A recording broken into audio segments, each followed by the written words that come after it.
Chips? 3 of us, fish chips, peas, I think one of us carry sauce, 3 cans of pop, just short of 70 quid. £70? That's 23 quid a head, man. Even my maths does that. Very quickly, a voice note. Campbell in Scotland, go. Up here in Banff in the northeast of Scotland, we can get a fillet and a half of haddock with a regular chips for £8 and 10 pence, and it's by far and away one of the best chippies I've ever had. Kenneth in Surrey, fish and chips, go.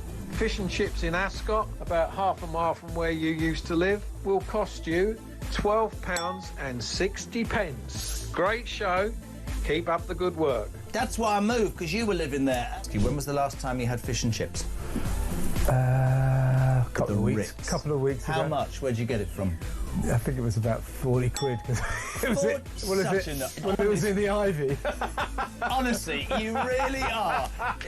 For any of you who think he's a man of the people, I nearly said you're a... Keeping it real.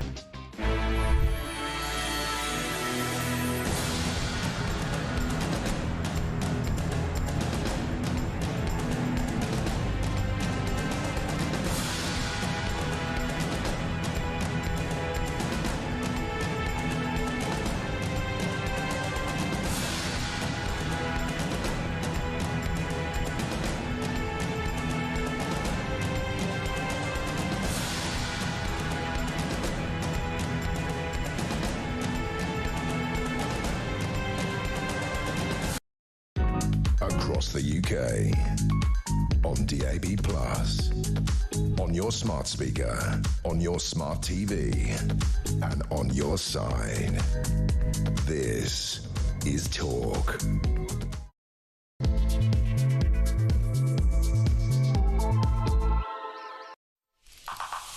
Well, a very good morning. This is Talk. I'm Peter Cardwell, and I am really concerned about free speech in this country. Front page of the Sunday Telegraph this morning, a retired policeman arrested for a thought crime tweet. He was simply saying that he wanted to help Jewish people. What happened? A load of police officers came to his house, went through everything, went through his wife's underwear drawer, went through very, very important mementos of his dead daughter. There's just so much. This keeps happening. Police officers keep coming round to people's homes, arresting them. He got a caution for what he put on Twitter, and there's nothing wrong with it. He was actually saying that he wanted to defend Jewish people in light of the pro-Palestinian marches that are happening. That's our main story today. I want your thoughts on that. We'll get all the detail in a second. 0344 499 1000. We're also talking about Labour's alleged crackdown on immigration. The Home Secretary has been out speaking this morning.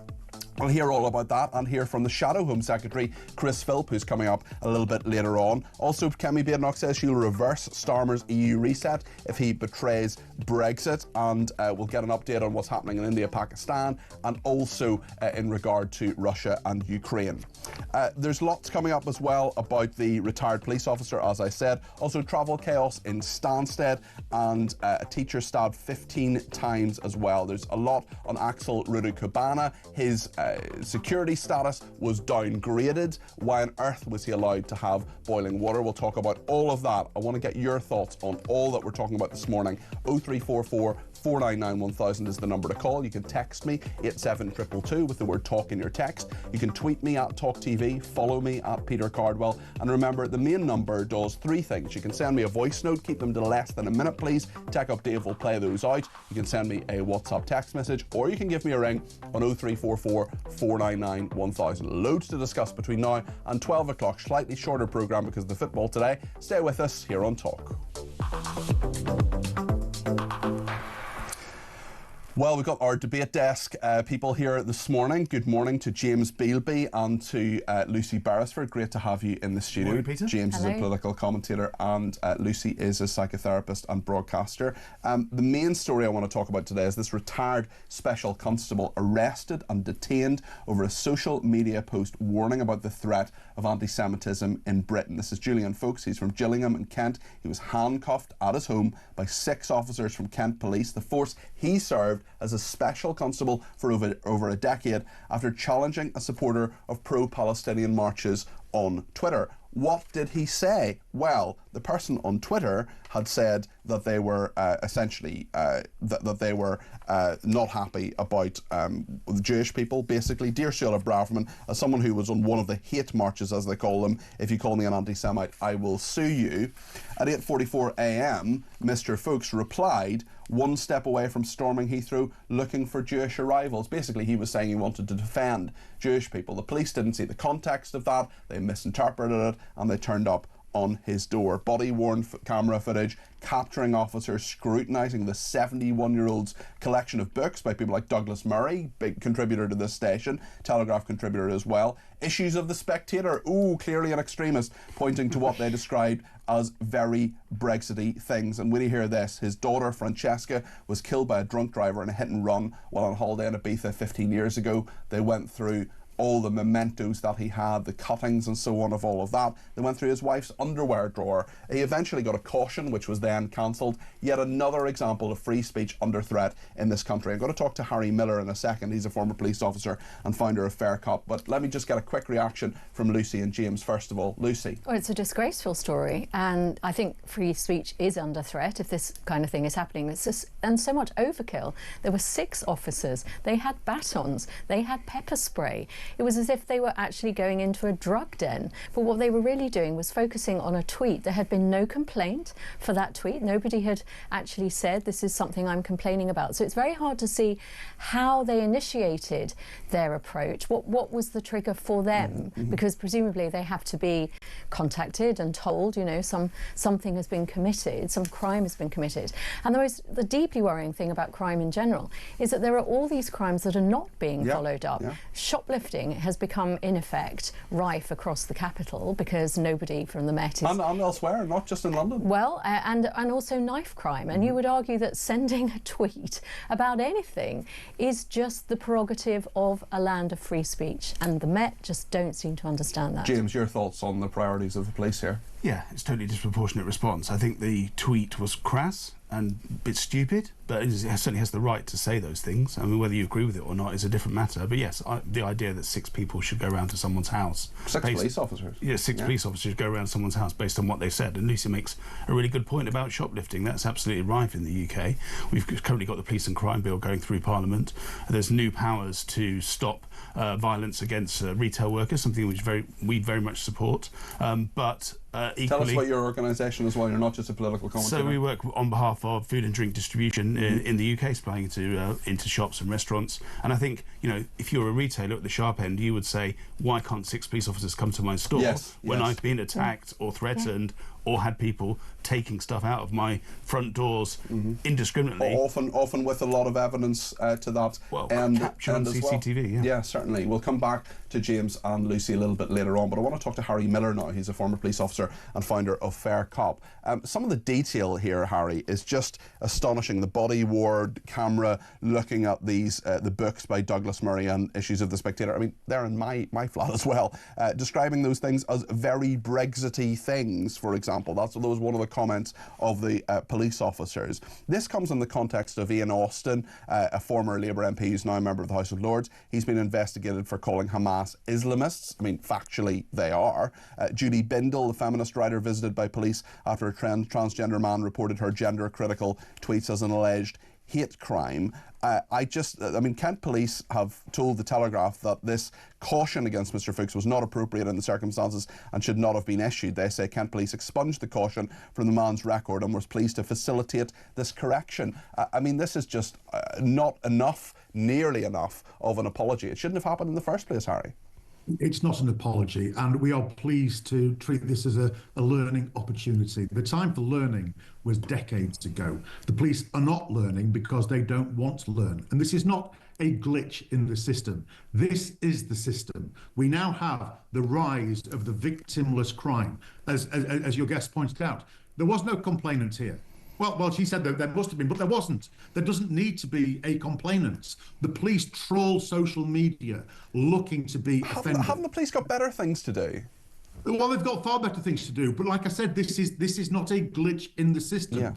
These people are doing it because they've been taught to do it. I mean, Would any normal person go into a house, look through the bookshelves and go, oh my goodness, you've got a Douglas Murray book. This means that you are one step away from being a terrorist. No, these police officers are being taught this. They're being taught this by woke colleagues. They're being taught this by pressure groups within the police. They're being taught this by chief constables, and they are being taught this by the College of Policing. And the thing is this.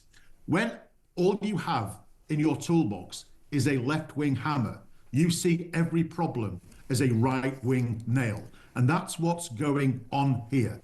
Common sense is out of the window. The rule of law is out of the window. What we have now is a deeply political police force, which is going around scaring the bejesus out of people who have done absolutely nothing wrong. And I've served that police force for 10 years as a special constable. Special constables, I think, don't get paid. I think it's a voluntary role. So why on earth would anybody do that when they're repaid like this? Absolutely. We have a political police force and nobody seems to want to admit this. The way of solving a problem is you first have to define what the problem is. And the problem is we have a political police force and we have a College of Policing and we have chief constables who think that their job is to socially engineer a left-wing woke society. It is not their job. What they are doing is deeply offensive to any right-minded member of the public who values our freedoms and who values free speech. Now is not the time for learning. Now is the time for sacking chief constables. It's the time for sacking any officer that was involved in this. This is harassment. This is bullying. And I think it's very interesting that the victim in this case said it felt like he was being burgled. Absolutely. Yeah. Member states start rifling through your wife's knicker drawer, looking at her shopping list, checking your bookshelf. Yeah, the shopping list they thought was really weird. Bleach, foil and gloves. Well, he wasn't a bomb maker. She's a hairdresser. Absolutely. What is a shopping list? If it had said 20 tons of fertilizer and a detonator, then there might have had, there might have been some reason for them to be concerned. But bleach and a bit of tin foil and some gloves. On what planet is that an indicator of being a far-right terrorist? He indicated what was going through his head as well, and we have a psychotherapist in the studio that I'm going to ask a question in a second. He had feared neighbours would see officers seizing his computers, iPad and phones and assume the worst, saying, I was terrified they would think I was a paedophile. Lucy, you have some thoughts on this? Yeah, I think that's a really key thing, is this idea of what are the police doing there in the first place? It's all very well identifying that they shouldn't have been rifling through the knicker drawer, but what were they doing in the house in the first place? And so many neighbours will have thought, oh, no smoke without fire. And I think that sense of violation is so palpable, particularly when he's talking about the treasured artefacts because of his daughter who was killed. But the idea that somehow he himself had been part of this force, so he knows what standards they had to uphold. And he said that we always had to justify the level of force that we put in a particular scenario. And he doesn't think that the same courtesy was applied to him. So I think he'll be feeling that awful sense of trauma and violation, that huge sense of shame, what will the neighbours think, but also immense anger. I have been treated so badly by the people that I considered my former colleagues. James, how do we fix this? How do we get the police back on our side, do you think? Well, I think we've got the police and crime bill going through Parliament now. Hopefully that'll restate priorities. And I think, this is obviously totally disproportionate. And I think you'll notice in the story there's a comment from the Home Office that said it happened in November 2023 under the previous government. This government's got different priorities. So hopefully the police will now But things like this have happened under Labour. Of course, you know, I spoke to Maxie Allen a few weeks ago. He's someone who works in this building actually, and his because of comments that he put to his daughter's school, for example, 6 officers came. So hopefully it can be avoided in the future. But do you have confidence that it will be? Not in the short term, no, because government sets policy, but then policing is done at a local level. So it will take time to come through, I think. How do we get through this, Harry? How do we stop this happening? I think we need to get rid of the College of Policing for starters. I think we need to have chief constables who understand that the one and only job of a police officer is to uphold the law. not to be social engineers, not to check our thinking. Unless our thinking involves a conspiracy to commit crime, then the police should have no access to our thoughts whatsoever. They shouldn't be scrutinising our words, and they certainly shouldn't be going through our knicker drawer. We need to be getting rid of people at a very high level. I think we need to be getting rid of them now. I think there needs to be basically a metaphorical bloodbath of senior officers, because the system at the moment is entirely unfit for purpose, and it's been like this for a long time. They are simply not learning, and I have no faith at all that this is going to be corrected by a new bill, because the police simply ignore the law, they ignore bills that restrict their freedom, and they crack on anyway. So I think the time now is to get rid of some very, very senior police officers. Just finally, Harry, what should Julian Folks do? I think he should sue. Absolutely, he should sue. Back in 2019, when I took the police to court, I didn't sue because I wanted to keep it sort of clean. The thing is, the police don't Just remind us what happened to you, Harry. I was investigated. Remember, I'm an ex-police officer. I was investigated for tweeting that trans women are men. And I got a non-crime hate incident for that. So I took the police to court. I didn't sue because I didn't want to muddy the water. I didn't want anybody to think I was in this for the money. But I wish I had sued, because the police don't have a heart. What they have a balance sheet. What they have is a line in a set of accounts that said that they've had to pay out. So I would encourage anybody, when the police act like this, an apology is no good, sue them, hit them in their pockets. OK, Harry, thank you. That's Harry Miller there. He's the founder of Fair Cop. He's a former police officer himself. Patricia's been in touch and says, good morning, Peter. This policing of free speech is simply outrageous. Who has made this decision? Why are they not being challenged on it? Stuart says, morning, Peter. I'm actually too scared to go on any social media now. As being housebound, I cannot afford to have my devices taken away, as they're my only way of getting groceries, etc. Of course, this is exactly what the authorities ruling over us want. So I guess, where I'm concerned, they've won. Messaging talk is about all I dare to do now. Well, Stuart, keep doing that, and I hope you continue to do so, because I know you've messaged us on a number of occasions and you always have sensible thoughts, and I'm very happy to read them out. Joe in the Wirra Forest says, great show as always, Peter. Regarding the gentleman arrested for free speech, why is it in these cases we never get to know who initiated the complaint and why? Also, if it's found to be malicious or wasting police time, are there any penalties? Presumably the person who initiated the complaint won't have undergone an iota of stress compared to the accused. It makes me so sad for our country. But as you were saying, Lucy, this is just the police finding this. That's right. My understanding is that there wasn't a complaint, that actually they just were scrolling through the media. And so what are they doing the rest of their time? Why are they not focusing on crime? And more importantly, why are there, if you were in an organisation and you had an appraisal every quarter or every year, you would be assessed on the things that you had delivered on. So why does, and your remuneration would be commensurate with that assessment. Why does the same thing not happen within the police force? Why do people not do a check and balance and say, these are the number of crimes you solved, these are the number of things that you did that are really questionable, and as a result we're probably going to reduce your funding or maybe reduce your pay. We'll come to James after the break. There's lots to discuss, including on immigration, Labour's plan for that, also India and Pakistan and Russia. It's all happening. Richard Tice has been talking about Russia this morning. Also Yvette Cooper has been talking about tackling migration. She said she didn't have time for us this morning, but we do have the Shadow Home Secretary Chris Philp coming up a little bit later on. We'll get Peter Blexley's views on this policing case. Julian Folks from Gillingham handcuffed in his home by 6 officers for challenging a supporter of pro-Palestinian marches on X. This is Britain 2025. Stay with us here on Talk.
don't think this is going to change at all. Do you not? No, because unless the world can radically change, unless the Labour Party can somehow tackle immigration the Labour Party aren't going and to do cut anything. taxes, neither of those are going to happen. So I don't think...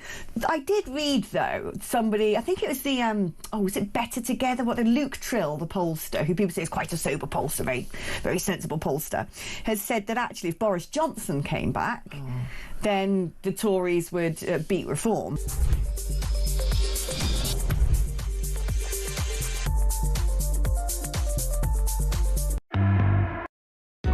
Across the UK, on DAB+, on your smart speaker, on your smart TV, and on your side. This is Talk. Well, thank everybody who's been in touch, just been looking at Twitter there over the break. This person says, why are there never any reports of the hard left being arrested by police for their comments? Angela says, well done, Peter, regarding free speech. This latest story is just another in the long line of the police overreacting. Worrying times. And Jackie says, morning, Peter, we're in a constitutional crisis. We have politicised the judiciary, the civil service, the police. They're captured by Marxist ideology. They see themselves as social justice warriors, and unfortunately law-abiding white British citizens are their targets when sanctioned by the state. We're living through tyranny. When are the British people going to wake up to this, says Jackie. Well, we're on the debate desk with Lucy Beresford and James Bealby. We'll go back to them in a second. But first of all, I want to speak to Ashley in London, first caller of the show today. Ashley's given me a ring on 0344 499 1000. Ashley, you're very welcome to the programme. What would you like to say? Good morning. I was going to say, look, the issue of free speech and people posting on Facebook or X or whatever it might be, what are the police taking? What are the criteria for investigating and looking at something? Because I just, what he said, he's sticking up for people. I'm Jewish, and I feel the 18 months that we've had. I'm apparently a genocidal man who runs the world, who owns the banks, who. That's right. Yeah, tells the media what to say. Pulls the strings, all that kind of stuff. Yeah, and I'm sitting there. I wish I would find some of the money, but yeah, it'd be great, wouldn't it? Yeah, it would be amazing. I look at some of the tweets and some of the Facebook messages that are coming out in the UK from people here about get rid of the Jews, evil, genocidal. They've moved around. They've been kicked out of every country because they're evil. They're the problem. Never, ever anyone says anything about to these people. Yet you get some people, whether it's praying in silence or what's happened to this chap, who are just their opinion and just wanting to defend certain people. And I'm not saying just because it's the Jews, right? And all of a sudden you've got 6 people. And the question is, who's infiltrated these departments? And what do the police think they're doing, Ashley? How do they think they're making the public happier, healthier, free from crime? Who is saying, right, we're going to do an investigation into this? And actually the investigations themselves seem to be totally flawed, because we've covered this a number of times. I spoke to Maxie Allen a few weeks ago, who had been criticising his local school. His daughter was there, a disabled daughter, and they clearly had quite a beef with the school.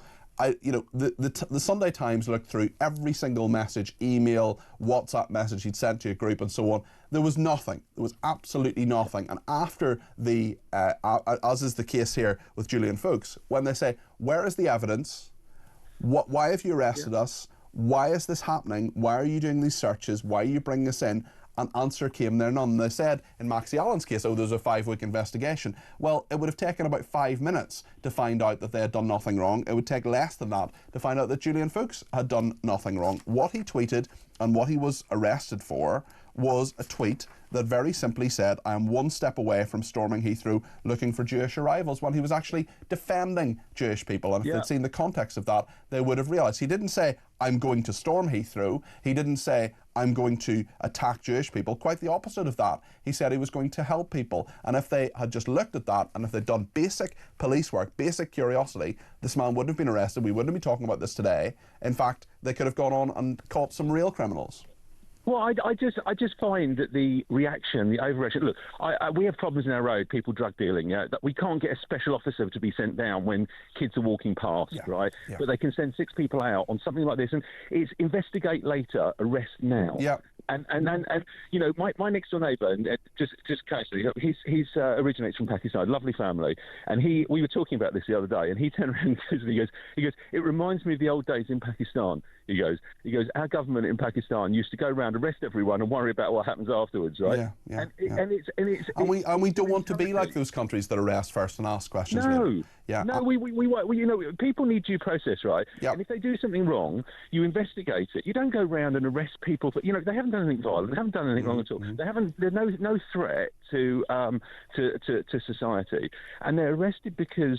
Why? And well, you just hear as well, Ashley, about people being fearful about what the police are doing. Stuart has been in touch. I read out his message a little bit earlier. Ashley, great call. Thank you very, very much for it. And there are just so many people who are getting in touch, including Ian, who says, as a police officer myself, 3/4 of my friends on social media are police officers. The ex-special constable you spoke about was definitely reported by a former colleague. It has happened to me as well. Not to the extent of that chap, but I've been pulled in by bosses before, says Ian. Just a final word on this for the meantime. Firstly from James Beelby, then from Lucy. I think the fundamental right to protest in this country has been diminished, and we've seen the extra powers that the police have got, which were introduced in the Police Act, I think, of 2022. But some people seem to have rights, James. We see those pro-Palestinian protests, for example. Some people seem to have the rights to support Hamas. But lots of those people have been arrested as well. I think the powers are too strong, and they're being used in the wrong way. This is about stopping disruption rather than preventing people saying what they think, albeit in a crass way, on social media. I mean, people should be held to account, but they shouldn't be arrested. Lucy? Well, I think that's right, but at the same time, I do really worry that the police just haven't got their priorities right. And fundamentally, in the same way as last election was very much about the cost of living, people just want to know, is my crime going to be solved? If my bike is stolen, if I observe a shoplifter in plain sight, what's going to come down? What is the sanction of the law? And at the moment, it doesn't seem like the Met Police in particular, but maybe other police forces across the country simply haven't got their priorities right, and they're not being held accountable.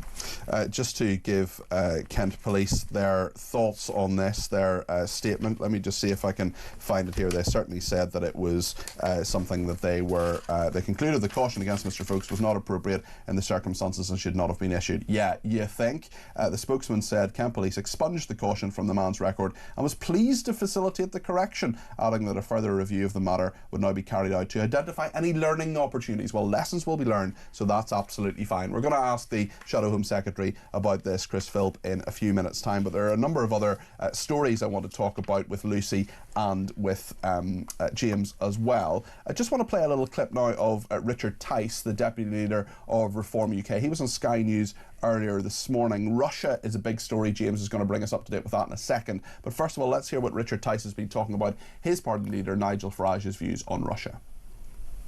Does Nigel Farage still think that the West provoked Russia's invasion and that Vladimir Putin is still a man he admires? No, of course he doesn't think that. The reality is... Well, that's what he said. No, the reality is that mistakes have been made along the way. No, but Putin, that's what he said. Trevor, ask me a question. Richard, let me answer. Richard, he said. We all want peace, right? So that row continuing on Sky News a little bit earlier on today. But in terms of what Russia has done, in terms of where the situation is, James, just bring us up to date with what's happening. So there's going to be some talks in Istanbul later in the week, and I think we've just seen Zelensky has welcomed the talk, saying it's a positive sign. They've started to consider the ending of the war. He's expecting a ceasefire starting tomorrow. So some positive noises. We've maybe been down this road before, but I think we're perhaps better positioned than we have been previously. Really interesting to hear Richard Tice there. I think Reform have been put in a slightly difficult position, given some of their perhaps warmer feelings towards Putin than most British people would have. I think now they're very keen to gloss over that. Similar with Nigel Farage and his views on Trump. He's been very much pro-Trump. Lots of people in the UK are not so enamoured with Donald Trump, and I think they're sort of backtracking now. They've suddenly started to do a lot better in elections. So it really welcomed the fact they're becoming much more in line with mainstream opinion on Russia. They've certainly changed their mind on a number of issues and perhaps softened their line a little bit. But listen, they're a huge party. They've been very, very successful in the local elections. We ought to just say that overnight Putin has said, yes, actually, I would welcome a ceasefire. He had a brief ceasefire because he had a victory parade on Thursday. That's right. And everyone is saying, well, if you could do it then, why can't you do it now? And the key change appears to have been Macron Starmer and Zelensky all saying we're going to have further sanctions, and we might actually get Trump to be involved in that. I think Donald Trump has said a few things in the last 24 hours that suggest that he is also beginning to see that Putin might have played him, and that's the moment at which Putin is thinking, oh, more sanctions, in which case maybe I am a bit more amenable to a 30-day ceasefire. Yeah, we had that big meeting of the coalition of the willing, or the cows, as they are known. Speaking of, Lucy, joking. I was about to say sacred cows, but then that wouldn't have worked very well. Dig yourself out of that hole, I think, why don't we just move on? Tell us about what's happening with India and Pakistan, another big political issue, another big international issue. Lucy, tell us your thoughts on that. Yes, so yesterday, India and Pakistan are coming close to having a full-out war, and we obviously want to avoid that. They're both nuclear powers.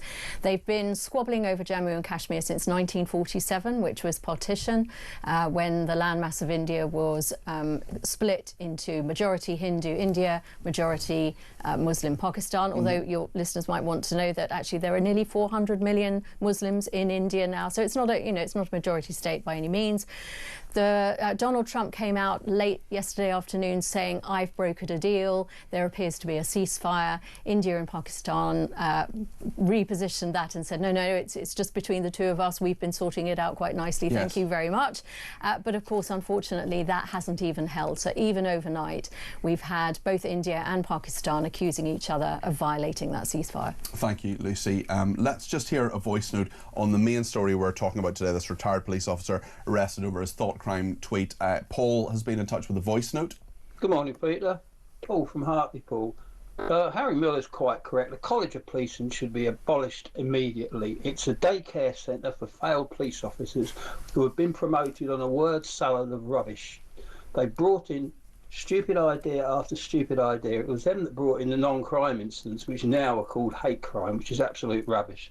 So the best thing we can do is get rid of the College of Policing. It's paid for by P&C checks, and it's full of people that simply don't understand that their job is to uphold the King's peace and protect life and property, not deal with any of this rubbish that we're hearing about now.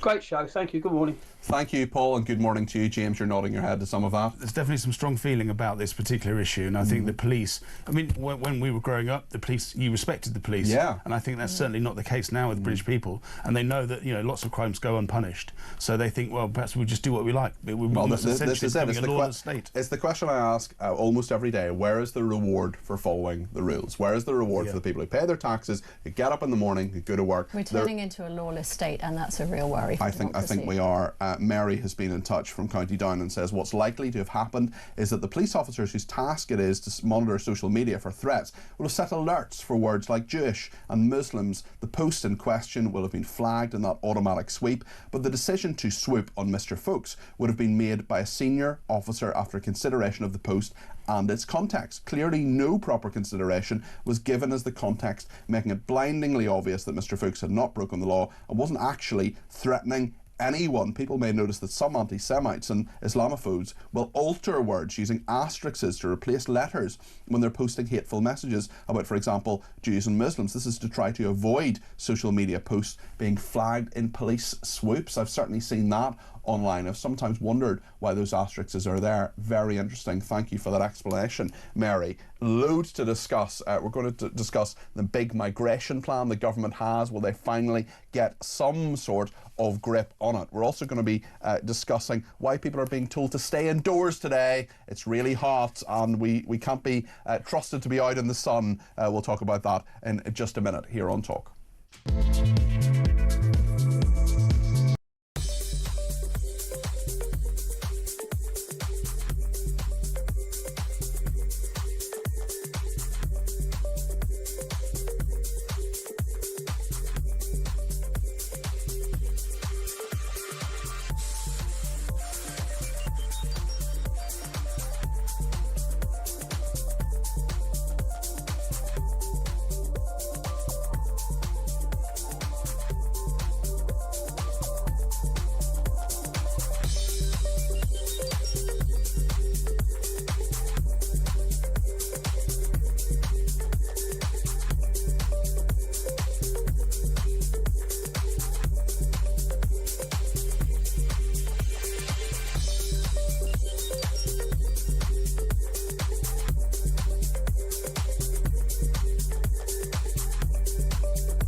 the UK.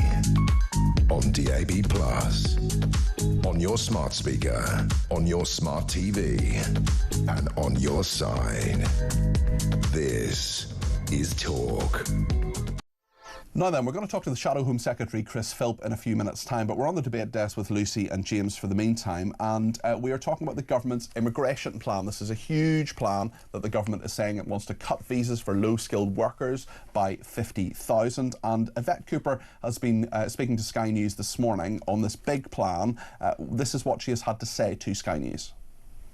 How are you going to get people who have overstayed their visas? First, how are you going to find them? And secondly, are you going to drag them onto planes? So we're doing a major digital overhaul now with the introduction of e-visas. It's effectively like a digital ID now for all overseas citizens. It will set out whether people have a right to work or not. That means we've then got much clearer systems in place to be able to track whether people have actually returned at the point that they should have done at the end of their visa or not, to be able to then take follow-up action, and also new equipment for the big increase in illegal working raids that we've also done. That's been about a 40% increase in illegal working raids since the election.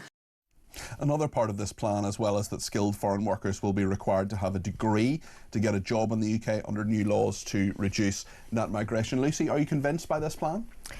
Not really, and it does all seem to have come out very quickly after the election, the local elections and the Runcorn by-election, because so much of the focus for those elections were around immigration. Number one issue for Reform UK voters? Number one issue? Also, exactly, and that's been a big shift in the last 10 months since the general election. So it does feel like the Labour Party is playing catch-up, and there are one or two things that actually also really surprised me. So they're going to have a crackdown, for example, with new powers to deport nationals who have foreign nationals who have committed a crime. Well, I am afraid I'm quite surprised that you can't do that already. And why do you want to have somebody on your shores who wasn't? Well, at the moment you can, I think, deport if they've had a prison sentence, but not if they've just committed a crime and got a caution or some sort of sanction for that that's not non-custodial. There need to be standards set about the kind of country we want to have and the kind of environment we want to create for everybody who's living here. And in particular, you want to feel that the people who are coming are really contributing. So yes, if a skilled migrant needs to have a degree compared to maybe somebody in this country who might get the job and would need a degree, so why would that not be the same for different people coming in? It just seems that I'm worried that it's going to happen too fast and too sloppily. And I'm very interested in the idea of these electronic visas, because that's only a short step away from the sort of ID cards that Tony Blair talked about and was roundly turned on within his own party. Although, would you be happy for them to be in place for migrants, if not for people in this country? Well, I think I personally don't have a problem with ID cards, and so I wouldn't have a problem with necessarily e-visas. But my worry would be if it's solely reliant on electronic visas, then what happens? And we're talking maybe a bit later about the cyber attack, possibly on Stansted Airport. Yeah, we'll talk about that. It makes it difficult to actually get things done if everything is done by computer. James, do you think Labour have got the right plan on immigration? I think it's really interesting that they're increasing the skill level to degree level. Boris Johnson reduced it down to A levels and a number of and the wage level. But what you need to remember is the government can issue temporary visas for labour shortages, which they do in the food sector. So they'll get round to all the time. So things like you've seen this in your work. Fruit pickers and poultry workers, difficult, tough jobs that British people typically don't want to do for all sorts of very valid reasons. If you're earning minimum wage, you can go and earn that in a shop or a cafe or somewhere that isn't this hard labour. This is for skilled migrants. But they can bypass that by issuing temporary visas, and that's what the last government did. But you're saying that is for jobs that aren't skilled? Yeah, but what I'm saying is that you've got this skill. No disrespect to fruit pickers, I'm sure it's quite skilled. Very skilled. I certainly wouldn't want to do it. No one would in this room. But it's about saying you can bypass this. So it's all very well saying you have these skilled levels, and that's for general immigration. What the government does is issues temporary visas in the tens of thousands every year. So they can bypass this, and they do bypass this. So we'll see they'll continue to? Well, they need to, because there's a massive shortage of people to do those jobs. So it's all very well talking about general levels of immigration, but in fact the vast majority of people come over on temporary visas issued by the government. It started under the last government, and it will continue in this government. And that's partly because the government isn't having a conversation about how necessary migration is. That actually people are really worried about the people who come and commit crime. I think they're having it internally rather than externally. But they're not telling the narrative to the public. We'll return to this theme in a minute or two with James and Lucy. We're going to hear from the Shadow Home Secretary, Chris Philp, after the break as well. Let us know your thoughts as well on all of this, on immigration, on the man who was arrested simply for sending a tweet. 0344 499 1000 is the number to call. Stay with us.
This is not a trade deal, it is an alleviation of some of the tariffs, especially on steel and cars. Yeah. So steel and cars are back down to 10%, and steel and aluminium's on 0. Right. Everything else is still paying those extra tariffs. And also, so this isn't a deal. Much it's to be partial discussed, relief. isn't it? Like the pharmaceutical stuff is still to be discussed. Yeah. Lots of other things still to be discussed. Yeah, and we're worse off because we're having to take... So there's a manufactured crisis here by Trump. Long-term tactics aside, this is a manufactured crisis for which we've got a partial exemption, and we've given the Americans some stuff in return.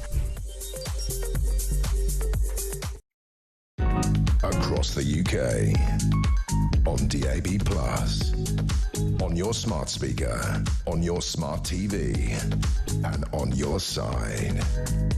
This is Talk. Okay, so thank you to everybody who has been in touch, including Ben in Belfast, who says across the world, after terror attacks carried out by individuals, for example, driving cars into crowds, random mass stabbings, it quickly emerges that the perpetrator had posted hateful messages and threats on social media. Yes, we've seen that all the time. Police are trying to combat this by sweeping social media for some familiar hateful terms. This is good, proactive, protective policing, but there needs to be some common sense in the decision making as well. Absolutely. Ben also says in this case, officers were poorly trained. They followed protocol by looking for the far right material in the man's house. It's disturbing that The Spectator and Douglas Murray's book would have been included in that category. Douglas and the Spectator editor must take this up with the police as soon as possible. As Michael Gove, of course, is the new editor of The Spectator. Are there publications on some sort of a list provided to officers investigating hate crime? Thank you to Mark in West Sussex as well. He says, morning Peter, everybody needs to absolutely refuse to accept police cautions. A caution means that they don't have enough evidence to charge. If you accept a police caution, you're technically admitting guilt. Peter says it is so obvious that foreign nationals committing crimes here should have no right of appeal and be immediately deported. We have a wholly new demographic of people coming here who have an inherent hatred of our way of life, unlike the immigrants 40 plus years ago who loved our country and want to be part of it. Well, some of them still do, and I do think we need to be charitable towards them and welcome people who want to help us in some way. If there are skill shortages, then I'm happy to accept some level of immigration. I'm not an immigration net zero person. Some people are. Mac in Glasgow says, the only time free speech should be illegal is when it becomes abusive, threatening or libelous. You can't arrest someone for having an opinion or agreeing or disagreeing with someone. Facts don't have feelings. And as you say, people are entitled to their own opinions, but not their own facts. Great show, says Mac in Glasgow. Well, thank you for that. And we've certainly seen people being arrested for offending Islam. That was something we were talking about on Friday.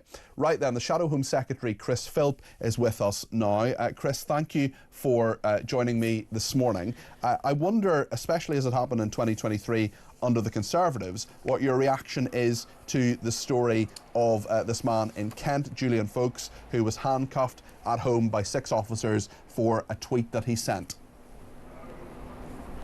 Good morning, Peter. That was completely wrong. The police were absolutely out of order going into that gentleman's house. He was a former special constable, I think, rifled through his belongings and his wife's belongings and then locked him up in a police cell for a number of hours. It was completely wrong, total waste of police time, complete intrusion into his civil liberties. I think the police have apologised, quite rightly, but it should never have happened in the first place. The police should be concentrating on catching real criminals, not policing Twitter. You were police minister in the Home Office. Why couldn't you have stopped things like that happening, and why couldn't the Conservatives have stopped things like that happening? Because they happened under your watch, they happened under the Conservatives' watch, and they've happened under Labour's watch since. Well, we made a change in June 2023 to try and clamp down on these so-called non-crime hate incidents, which the police were wasting time on.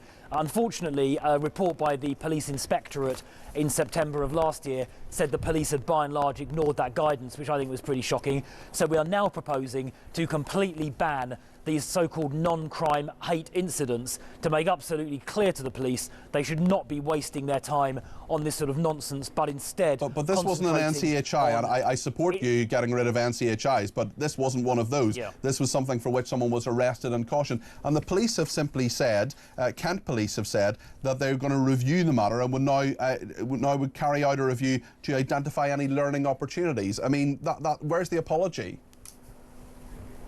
Yeah, well, they should be. They made a complete mistake. It obviously should have been obvious to anybody that the tweet was not criminal in nature. They should never have gone to his house in the first place. And the point is, Chris, and they should apologise. They should apologise for it. And the point is that you, as Shadow Home Secretary and the Home Secretary Yvette Cooper, neither of you can guarantee that this won't happen again, can you? Well, I think it's up to political leaders to make very clear to the police they should not be wasting time on this kind of nonsense and should only be investigating things that are clearly criminal or might be linked to criminality. This was clearly a terrible mistake by the Kent police. They should apologise unreservedly, and the Kent police and the other 42 territorial police forces in England and Wales should make sure that they tighten up all of their guidance to officers on the front line to make sure this never happens again. I want to talk to you about Labour's idea on immigration. A big policy announcements today about skilled migrants needing degrees to come to the UK. Also, they're going to crack down, they say, on immigration with new powers to deport foreign nationals convicted of any crime. Why didn't you do this in 14 years?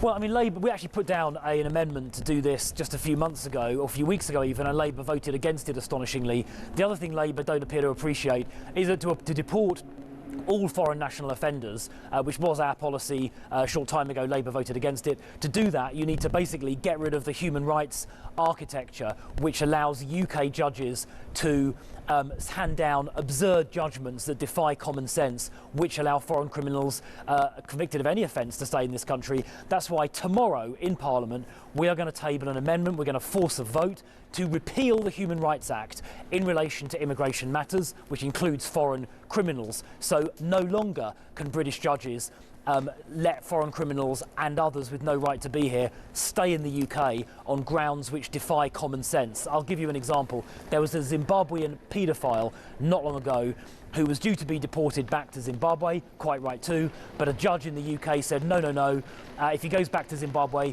he might face, quote, some hostility in Zimbabwe, therefore he can stay in the UK. I think that is totally ridiculous. What about the human rights of British children? But those sorts of things happen. What about... I totally agree with you on that point, but I mean, a lot of those things happened under your watch, and it's only now that you're saying you want to derogate from the ECHR, and you're not saying that you want to fully withdraw from it, which is the policy of your chief political rivals at the moment anyway, Reform UK. Look, we've got a new leader. I've only been Shadow Home Secretary for a few months, and under new leadership we have new policies, and one of those is repealing the Human Rights Act for immigration issues that we're going to force to a vote tomorrow. On ECHR membership more widely, which would be the next step, we're going to go through a process to think about that, like work up the plans for that, think about it carefully. We don't want to just shoot from the hip because there are complexities. I mean, you'll obviously, Peter, from your the work you've done in Northern Ireland, you'll know that there are complexities to do with the Good Friday Agreement. We want to work, I think they can be worked through, but we've got to do the work carefully and thoughtfully. And the difference between us and Reform is Reform will just shoot from the hip and say anything to get a quick headline. We are going to do the careful, thoughtful work properly, and in relation to the ECHR as a whole, that's going to happen in the coming months. But the first step is to repeal the Human Rights Act, which affects UK courts on immigration matters, and we're going to put that to a vote tomorrow. Just finally, before you go, Chris Philp, I wonder what your thoughts are on the trade deal that has been done between America and the UK this week. We've seen one with India as well. There could well be one with the EU in a few weeks' time. Is this good for Britain? Do you accept Labour's calculations that 150,000 jobs will be saved as a result of this? Well, I think the government, the Labour government, are obviously massively overblowing both those deals. The Indian one will only apparently have a 0.1% impact on the size of our economy, 0.1%.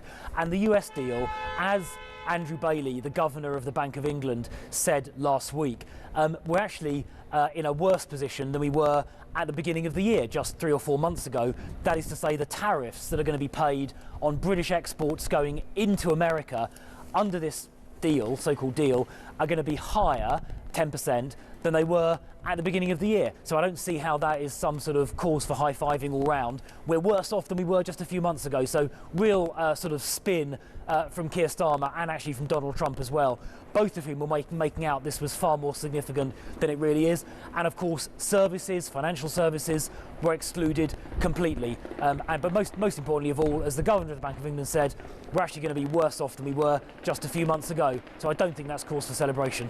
Chris Philp, Shadow Home Secretary, thank you for speaking to Talk this morning. Appreciate your time. We're on the debate desk with Lucy Beresford, psychotherapist and author and commentator and many other wonderful things. James Bealby is with us as well, political commentator, and you're with the Federation of Warehouse Distributors. Wholesale distributors. Wholesale distributors. Apologies, sorry. Distribution. It's in my head somewhere. Apologies. Tell us your reaction to what Chris Philp was saying there. I think it's interesting. I mean, in terms of the trade deal, I think we are in a better position now than we were pre-February. Obviously, the imposition of tariffs around the world has been very, very difficult. We wound that back, and it is an ongoing dialogue. You know, we've seen some quite good movements on things like beef and ethanol used in biofuels. That's quite good news, but obviously there's much more to come. In terms of the immigration policy, I think, you know, you're right to say, well, why didn't this happen under the previous government? And in fact, if you look at the white paper, which is coming out tomorrow, it does have a legal framework to allow immigration judges to prevent foreign criminals and illegal migrants to be deported by saying, oh, we want a family life. So European Convention on Human Rights, Article 8, that's in the white paper. So they're already giving those powers, potentially. And I think, you know, it's all very well and good for the Conservatives to put an amendment down. Clearly it won't get voted in. Yes, indeed. They can say what they like, really, at the moment, but it's not going to make much of a difference. I wonder, just on the beef point, and obviously you know all about food and food distribution and export and so on, are you confident that this deal will safeguard British food standards? You know this back to front, James. It's a very good question. And yes, they will have to be subject to certificates of health to ensure that they are not hormone injected, for example. That will be checked at border. But yeah, it could be open to abuse potentially, but I think there's very strong safeguards in place. The government are very, very clear about that. Yeah, the government actually did push back on that and didn't roll over. And there are loads of people sort of saying there isn't just enough detail here. For your industry, as with the Federation of Wholesale Distributors that you're in, are people saying, hold on a second, we need more detail here, we don't quite know where we are? Because if the last 10 years and the Brexit debate taught us anything, business needs certainty. Doesn't matter what it is, doesn't matter what the rules are, just tell us what they are. Absolutely. So we've seen a very broad statement, 5-page statement of rights of the headlines of the deal. The detail will come out, and I think lots of people in the food and drink industry are looking for deals on things like pork as well. Yes. So in terms of beef specifically, it's good news because we can export to America, which we didn't previously do. And if you like an American steak, then you'll be able to eat those in the UK. I've had hormone-free. I've had one or two of those. Lucy, just quick reaction to Chris Philp's words there, because I want to get to the dangerous sun in just a second. Well, I thought you were right to pick him up on the idea that why haven't you done any of this before, particularly repealing the Human Rights Act and leaving ECHR.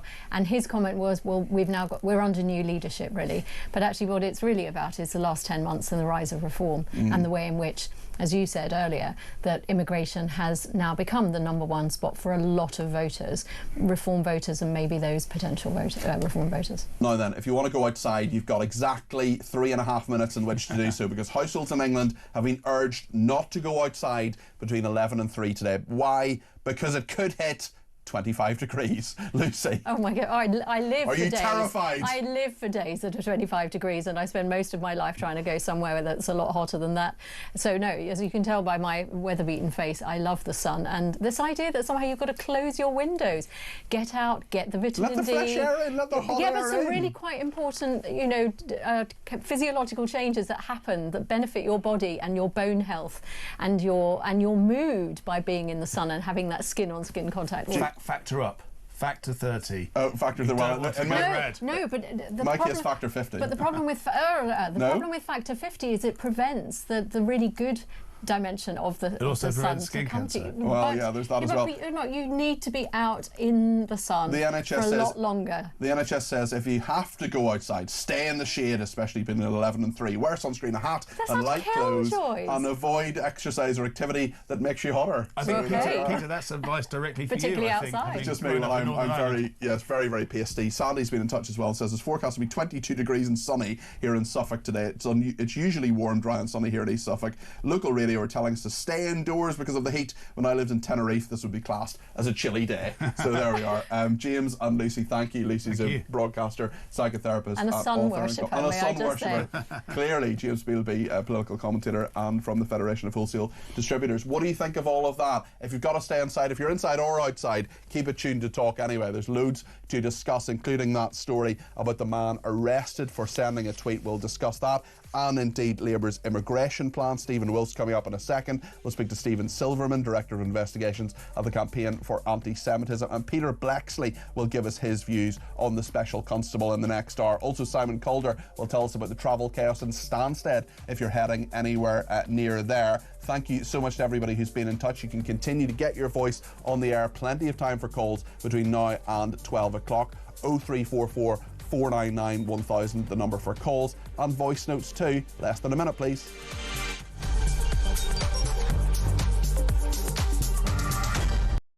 How much, ladies and gentlemen, are fish and chips where you come from? We'll go to Jason in Crewe. Jason from Crewe, fish, chips and peas, £7.50. It's the best chippy in England. Janice in Leeds, go. Regarding fish and chips in Leeds, it's between £9.50 and £12.75. Whitby, how much is fish and chips? 3 of us, fish, chips, peas, I think one of us curry sauce, 3 cans of pop, just short of 70 quid. £70? That's 23 quid a head, man. Even my maths does that. Very quickly, a voice note. Campbell in Scotland, go. Up here in Banff in the northeast of Scotland, we can get a fillet and a half of haddock with a regular chips for £8 and 10 pence, and it's by far and away one of the best chippies I've ever had. Kenneth in Surrey, fish and chips, go. Fish and chips in Ascot, about half a mile from where you used to live, will cost you £12.60. Great show. Keep up the good work. That's why I moved, because you were living there. When was the last time you had fish and chips? Couple of weeks ago. How much? Where'd you get it from? I think it was about 40 quid. It was in the Ivy. Honestly, you really are. For any of you who think he's a man of the people, I nearly said you're a... Keeping it real.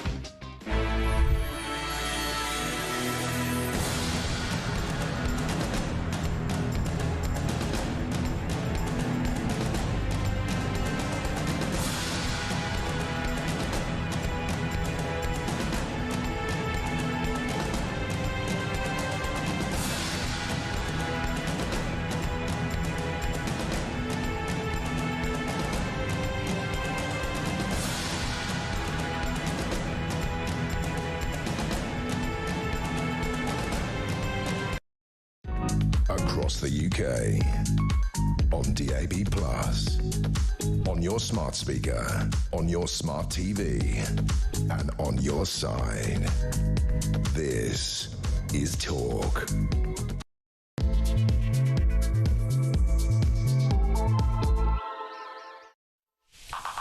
Well, there's been loads of reaction this morning, and a very good morning to you, to this story about the retired police officer arrested over a thought crime tweet. 6 officers came to his home, arrested him. He was held in a police station and he was given a caution simply for sending a tweet. Was there anything wrong with that tweet? Did it advocate violence? Did it incite violence? No, it did not. The caution has been rescinded. It's the front page of the Sunday Telegraph and our main story today. Also, we've been talking about immigration. Yvette Cooper has been speaking to Sky News this morning. We'll reflect on that. I've also just spoken to the Shadow Home Secretary and asked his opinion. What's yours? 0344 499 1000. Loads to discuss this morning between now and 12. Slightly shorter show today because of the football. There's travel chaos at Stansted Airport as well. Flights have been delayed after the IT system hit with an issue, we're told. Could it be another cyber attack? We're also talking to Peter Blexley about a number of crime issues and that special constable as well. Let us know your thoughts. 0344 499 1000. You can text me 87222 with the word talk in your text. You can tweet me at talkTV. Follow me at Peter Cardwell. You can send me a voice note. You can give me a ring. You can send me a WhatsApp text message 0344 499 1000. Loads to discuss. Let's do it together between 9 and 12 here on Talk. Penny in Essex has been in touch and says, "Hi Peter, I find the police very frightening now. We have people being arrested for comments, maybe not acceptable, but not bad enough for a prison sentence, being dragged down to police stations for hours of questioning. Then we have Hugh Edwards, a paedophile, who is free, and the piece of work who supplied the pictures. Paula Venables, who lied, and some people took their own lives in the post office scandal. She's walking free. She is an ordained priest. So many more. It's absolutely appalling. The police are a disgrace," says Penny in Essex. Paula Venables, of course, would deny that she's done anything wrong, criminally anyway. Glenn in Catterick says, "It seems that the police only want to deal with the easy issues and not the more challenging ones." Gary says, "The Chief Constable of Kent Constabulary, who is responsible for the officers who made this disgraceful decision to launch this investigation into this retired special constable, was until recently contracted to run Kent Police until December 2027, but in February this year he was allowed by the local Police and Crime Commissioner to retire from the force. He was then rehired under a 4-year contract to do the same job until December 2029. The significance of this being that he will now be both drawing a police pension in excess of £100,000 a year on top of a salary of almost £200,000 a year to carry on doing the job he was already doing. Nice work if you can get it," says Gary. Well, Gary, thanks for that detail. I'm not sure of that detail, but certainly there are many people who do this sort of fire and rehire for their own financial gain within the police service, and many other aspects of this as well. Thank you to everybody who's been in touch. Keep your comments coming in. Plenty of time between now and 12 for calls, texts, tweets, voice notes, however you want to get in touch. 0344 499 1000. I want to talk now about Labour's saying that it's going to have a crackdown with new powers to deport foreign criminals convicted of any crime. Yvette Cooper has been talking about this to Sky News this morning. Let's hear what she has been saying. This is the Home Secretary, Yvette Cooper. How are you going to get people who've overstayed their visas? First, how are you going to find them? And secondly, are you going to drag them onto planes? So we're doing a major digital overhaul now with the introduction of e-visas. It's effectively like a digital ID now for all overseas citizens. It will set out whether people have a right to work or not. That means we've then got much clearer systems in place to be able to track whether people have actually returned at the point that they should have done at the end of their visa or not, to be able to then take follow-up action, and also new equipment for the big increase in illegal working raids that we've also done. That's been about a 40% increase in illegal working raids since the election. Yvette Cooper there, the Home Secretary. Well, let's speak to Stephen Wolfe. Stephen was actually on the show yesterday. We usually don't have the same guest 2 days in a row, but Stephen is the daddy of explaining this stuff. He's also the director of the Centre for Migration and Economic Prosperity. He knows immigration back to front. Stephen, it's all going to be marvellous. Everything's going to be perfect. Immigration's going to be solved. You're going to be out of a job, mate. What do you think about Labour's plans on all of this? Oh, when I started reading the newspapers this morning and opening up the briefing points that had been sent by various people last night on the government's proposals, I just let out what you've just heard, a huge sigh of, I've heard this over and over again. And when I looked at the article that Yvette Cooper wrote for the Daily Telegraph, which is headlined that we want to control immigration, illegal immigration is bad. I remember the report and actually manifesto I wrote in 2014. I pulled it up. I had a look at the title. You could have taken the words of that Telegraph from exactly what I wrote in 2014. At that time, we'd had 7 million people come in. This was, I think, when you were standing as a UKIP MEP, is that right? Yes, that's right. When I was the immigration spokesman for UKIP, I wrote the paper for Leave Means Leave. I did it for various other organisations during Brexit. I wrote numbers of papers of these for political parties. Some of it was implemented under Boris Johnson, I admit. The Migration Advisory Committee was something I advised upon. All of that showed that there was a way that you could control both legal migration down to numbers of 50,000, tens of thousands a year, and you could also stop illegal migration. Yvette Cooper, Ed Balls, Tony Blair, all those people involved in that time and right through now have been a political party that have opposed criminals from being deported. They signed letters as a Labour Party to prevent people who had been boarded onto planes to be removed from this country who had been convicted of crimes.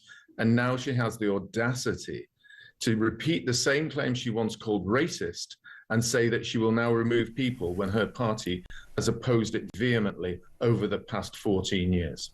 Why do you think they're doing this now? Is it the big grey elephant in the room, Reform UK? Well, I think there's no doubt whatsoever that both the interview we had with Chris Philp, who was part of the authorship of the Conservative Party's paper last week, the bill that they want to vote on, which is about deportation. They're now saying deport, deport, deport. And Yvette Cooper now saying that we want to deal with criminals and stop people coming into this country legally unless they've got higher incomes, deal with the bosses who are hiring them by fining them or removing their rights to have these employers, are all done because reform is now ahead in the polls, and at some stage I heard a report yesterday, 10% ahead of Labour too. Yeah, that's in one poll. Yeah, that's right. That politically is scaring me, my old grandmother's words, the bejesus out of the Labour Party and also the Conservative Party. But also I think there is a rational point now. We're going to see talk about companies and individuals making absolutely millions, and if not helping some become billionaires, because of the cost of immigration in this country. And people are finally beginning to make the link, which is what I've been advocating now for years, is that the population growth in this country, driven by mass migration, is impacting every aspect of our life, from the cost of housing to the cost of education to the potholes in our road, because we no longer have the money and we're funding billions in this area. And that point you make is that point you make about these people who are making a lot of money for it. The asylum hotel king becoming a billionaire is the front page of the Sunday Times today. This person, Graham King, who's 58, founder of Clear Springs Ready Homes, which has a government contract to provide asylum seekers with accommodation, food and transport, has recorded a 35% jump in his fortune, making him one of the Sunday Times Rich List's new billionaires, the annual list of the country's wealthiest, published next Sunday. His wealth is a direct result of increasing immigration. In the year to last June, net migration was 728,000. And there are, I mean, it's very clear that Mr. King has made an awful lot of money out of this. He is, his company founded in 1999 as a property company, and has become one of the biggest beneficiaries of the migration boom. And there are people who see rubbing their hands with glee here. I'm sure Mr. King's doing everything legally and all the rest of it, but he's made an awful lot of money out of the migration crisis in this country. No one is saying that the leech leviathans of the asylum system, that's Mirko, Clear Homes, Serco, Mere Homes, and Mere Homes and Clear Springs, of which he is the major shareholder, have done anything illegal. Everything they've done is absolutely legal. It's legally provided for by you, the taxpayer, who are funding our governments to give the Home Office billions of pounds to make these people part of the huge immigration industry that is stripping this nation absolutely blind. And the next stage of that is one of the most heinous things I've ever seen in a government, allowing these companies to go out and effectively take homes from poorest people in this country through long-term contracts out of the system to pay for asylum seekers, thus increasing the rents across the country when they take them from private landlords. I find this wholly immoral, and these people should be held to account for it. And the fact that they are making absolutely hundreds of millions as a company, as I say, is totally legal, but it's completely immoral.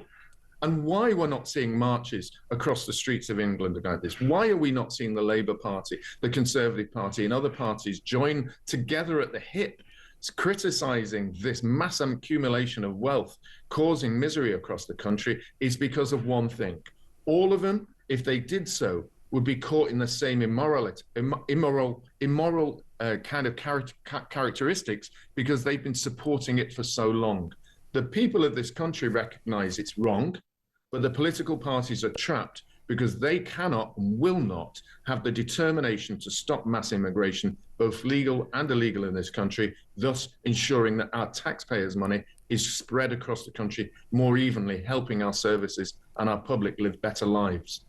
Stephen, thank you for that. There's nobody better to give an evaluation of that, and I really appreciate that. Stephen Wolfe there, Director of the Centre for Migration and Economic Prosperity. Mike is on the line from Stoke-on-Trent. Just give me a ring on 0344 499 1000. Mike, you're very, very welcome to the programme. What would you like to say? Well, to be honest, Peter, I didn't actually realise you were doing comedy. Comedy? Yeah, the Labour Party deporting criminals. Apparently it's going to happen. They say they're going to put this through, and if you're convicted of a crime, you will be deported. Do you believe them? No. Okay. The only time I believe Starmer is when he doesn't say anything. Right, yeah.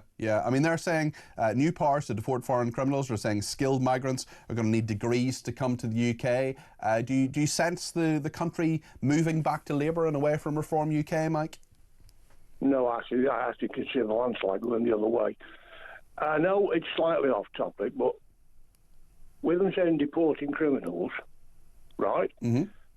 These convicted rapists that are walking the streets now, Rochdale, Sheffield, Doncaster, everywhere else, are they going to be rounded up? Are they going to be deported? Well, I hope so. Some of them were born in this country, of course, so presumably can't be deported. But the Grooming Gang scandal, did you see the Channel 4 documentary? Did you watch it? I haven't had a chance to watch. Oh, you've got to see it, Mike. Honestly, it's a woman, documentary maker. She's brilliant. She's done these documentaries. She's followed this for about 30 years. She said, look, she herself felt initially uncomfortable about it. She thought it might have come across as racist. It's not. It's very, very straightforward.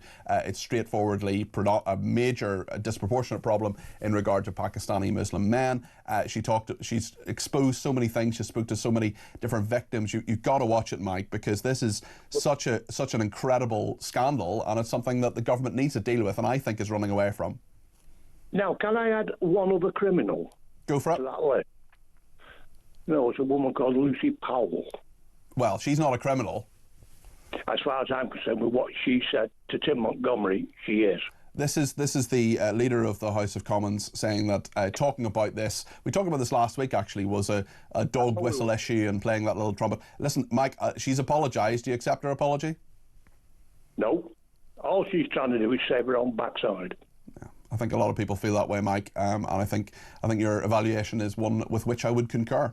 Mike, you're very good to give us a call. Thank you very much for it. 0344 499 1000. Just 44 minutes left of the programme today. It's a shorter programme because of the football, but we're here until 12 o'clock. And in just a second, we're going to be talking more about the programme, about the retired police officer arrested over a thought crime. He was trying to help Jewish people. He was being sympathetic towards them after some abuse that had happened of people who were an account talking about people with a Palestinian flag, saying that they were talking about the hate marches, criticising Suella Braverman, and this retired police officer tweeted in reply to that and said that he wanted to help in some way.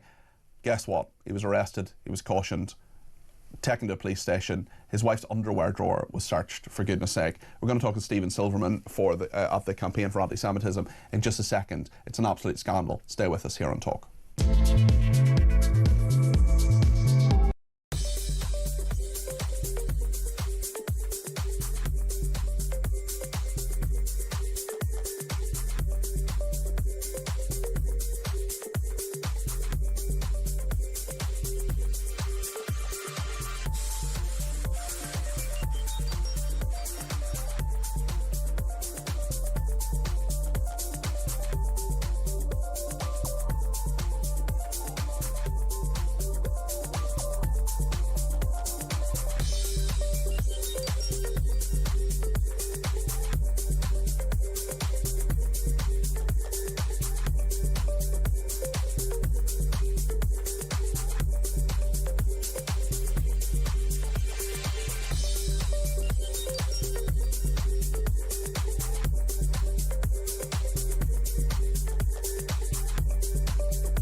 subsequently have been...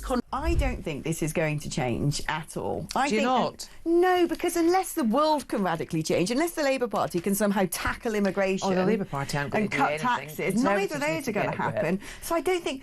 I did read, though, somebody, I think it was the, was it Better Together? Luke Trill, the pollster, who people say is quite a sober pollster, very, very sensible pollster, has said that actually if Boris Johnson came back, then the Tories would beat reform.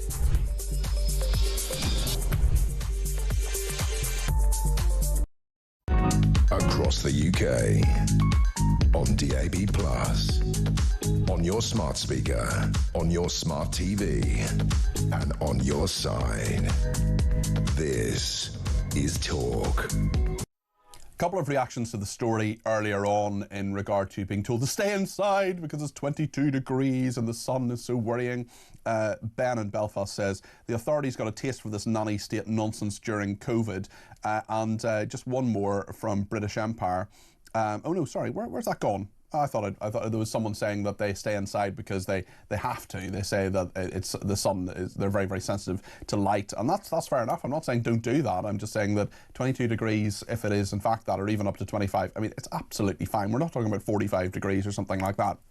Another person's been in touch on Farage, and we were talking about Farage earlier on and his views on Russia. What the left and the media can't seem to grasp, this person says, is that reform voters are not Russia-phobic. Ukraine is not our problem. Zelensky needs to stand down. And on immigration, Tanya says, let's be honest, no more deportations of foreign criminals will happen with Labour's new powers given to judges. Firstly, judges will continue to allow criminals to stay with ridiculous reasons. Secondly, they can appeal any deportation decision until it is overturned. Yeah, they just keep going over and over and over and over. Peter says, I'm so disillusioned with the path our country is going. I'm having coffee with some Jewish colleagues in London's most Jewish area, and it's really only going to get worse. I'm really worried about what's happening to Jewish people in this country. I am too. I'm worried not just about Jewish people, but I'm worried as well about people who want to help Jewish people, want to stand by them as the anti-Semitism that goes on over and over again, and I've talked about it a lot on this programme. Now I'm even more worried about all those things, plus free speech, because of this retired police officer arrested over a thought crime tweet. This is Julian Fuchs from Gillian. In Kent, he was handcuffed at his home by 6 officers after challenging a supporter of pro-Palestinian marches who was on Twitter. Well, Stephen Silverman is the Director of Investigations of the Campaign for Anti-Semitism. Stephen, you're very welcome to the programme. What do you make of this? Well, this is another worrying example of how the police have behaved since the explosion of anti-Semitism over the last 18 months. And look, I don't think that you can lay this at the door of all police. I think frontline police officers have a very, very difficult time of it. And I blame the senior officers, the people who are running the forces, for what is happening. And we've seen this in the way that the marches have been handled, the double standards in policing of those marches. We've seen it in the police's response to clear hate crimes. On too many occasions are we seeing the police attempting to drop hate crimes, which we have then successfully privately prosecuted. And then we have this reaction, and it's difficult to understand what's behind it. So as you have seen, sorry to interrupt you, Stephen, but as you have seen in your work, as you've just outlined there are times when the police want to run away from these prosecutions, they want to say, or the CPS, and want to say, actually, no, all a bit difficult, we'll put it in the too difficult box, we'll not be prosecuting these people for hate crimes. And you have taken private prosecutions with your organisation, and they've been successful. Tell us more about that. Well, it's okay. I mean, we have ongoing private prosecutions at the moment. Yeah. Which I can't talk about. Sure, I understand. They're ongoing, but we've had people who have largely on social media posted things that are clearly crimes under existing laws, and it's either been the Crown Prosecution Service or the police who have declined to take any action. They've either said a crime hasn't been committed, or there's insufficient evidence, or it's not in the public interest. And we have then challenged that by putting together expert legal teams who then issue a summons with Campaign Against Anti-Semitism as the private prosecutor. And then it goes to court. And what has happened in almost all cases is the CPS, which has the right to do so, has taken over those cases and then been forced to continue them because of the embarrassment that would ensue if they dropped them, which again they're entitled to do. They've gone to court and they have been successful. I mean, I absolutely salute your work in doing that, Stephen, and you know, the campaign against anti-Semitism does absolutely heroic work, but you shouldn't have to, should you? No, we absolutely should not have to. And it is very hard to get to the bottom of why we have to. We know that anti-Semitic hate crime all too often is treated differently to hate crime against other minorities. And whether it comes from a failure to understand what modern anti-Semitism looks like today, whether it's appeasement, whether there's some sympathy with the ideology at play here, we just don't know. It is happening, and it's one of the great scandals of our time. Yes, it certainly is. It's interesting just on the detail of what Mr. Fuchs has said there, because sometimes people say, oh, wasn't that serious? But it really, really wasn't. On October the 30th, he was concerned to see reports of an anti-Semitic mob storming an airport in Dagestan in Russia, hunting for Jewish people who were simply arriving at that airport. The next morning, he logged on to Twitter, saw a post from an account called Mr. Ethical, which featured a Palestinian flag. It read, "Dear Suella Braverman, as someone who was on the side, on one of the quote-unquote hate marches, if you call me an anti-Semite, I will sue you." Then Mr. Fuchs, who had never interacted with that account before, replied to warn that pro-Palestinian protests could escalate and to support Mrs. Braverman's stance. At 8:44 a.m, Fuchs responded, one step away from storming Heathrow looking for Jewish arrivals, and essentially he was trying to help people, or thinking about helping people, having some sort of solidarity. The context seems to have been totally lost here, and this heavy-handed action has occurred. You're talking about very, very clear cases, Stephen, where the police should swoop. The police should say, this is incitement, this is crimes have been committed, but your campaign is actually putting together cases, private prosecutions, and taking them to the Crown Prosecution Service. Yet here we are, Julian Fuchs, handcuffed at home by 6 officers by Kent Police for challenging a supporter of a pro-Palestinian march in a totally peaceful way. Well, what's interesting about this, of course, it's his response to what happened in Dagestan. And maybe some people say, oh, that could never happen here. But of course, it was only towards the end of last year that we had something very similar happen in Amsterdam. Where and not my words, a Jew hunt was organised to take place following a football match in Amsterdam between an Israeli side and a local side, and that is exactly what happened. It had been organised in advance, and it was a Jew hunt. They were hunting down Jews. And so, you know, what this gentleman was talking about was something that can very, very easily happen. We are on the brink so often now of escalation into something extremely ugly and extremely dangerous. And the only way that we are going to prevent it becoming exactly that is when the criminal justice system starts applying zero tolerance to anti-Semitism in the same way as it does to other forms of hate crime. Yeah, there just has to be some form of equality in the application of the law. Stephen, thank you for speaking to me this morning. That's Stephen Silverman there, who's Director of Investigations and Enforcement of the Campaign Against Anti-Semitism. Sean in Cambridge says, if a pensioner can be arrested for some perceived hurty words on social media, why can't Starmer be arrested for treason against the people of this country? Take him to the Tower, says Sean. Well, Sean, we shouldn't do that. We shouldn't go around advocating that politicians be, put to death necessarily, because there are very, very good reasons that shouldn't happen. And I just have a think about your words there, to be honest. But listen, there's clear worry and frustration in regard to Keir Starmer and many other politicians, especially when the police force and the authorities in this country just don't have a grip. And Stephen Silverman is absolutely right in what he says. Lorraine says, it is becoming very clear to me that the police are happily harassing and victimising white innocent citizens in order to put fear into the indigenous population. Where is the moral compass of these officers who rock up in mass numbers and think it is acceptable to search an elderly lady's underwear drawer? This is all designed to humiliate dignified, law-abiding citizens. I'm disgusted with all those officers who are involved in such intimidatory behaviour. They should hang their heads in shame. And some of the you're absolutely right. And some of the words captured on the cameras, of course, all of this is now filmed. They were worried about very Brexity things, such as a Douglas Murray book. I mean, Douglas Murray's books are fantastic. He's a really, really good author. He's on this station many times. In fact, I've heard his advertisements for his new book on this station as well. And issues of The Spectator. I mean, I'm a subscriber to The Spectator. Is that something that should worry the police? I don't think it should. It's a legitimate publication.